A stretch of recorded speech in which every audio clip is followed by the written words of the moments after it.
không có đụng, buông nha, đi thẳng luôn.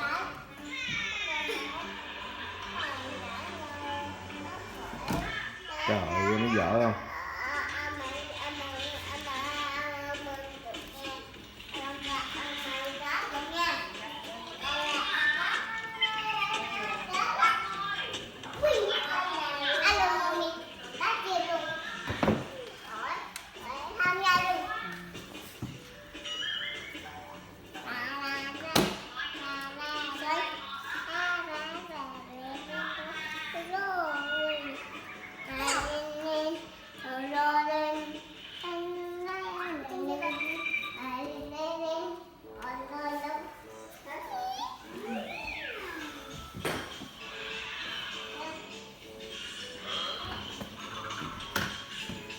Nó sợ, nó cứ đừng có chụp, con càng chụp là con càng té.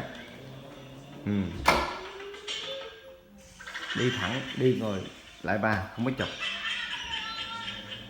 Nó giỏi không? Nó bắt đầu được rồi đó, không có chụp, không có dịnh, không có cần dịnh. Nó thấy chưa, dịnh là té, ba nói dịnh là té.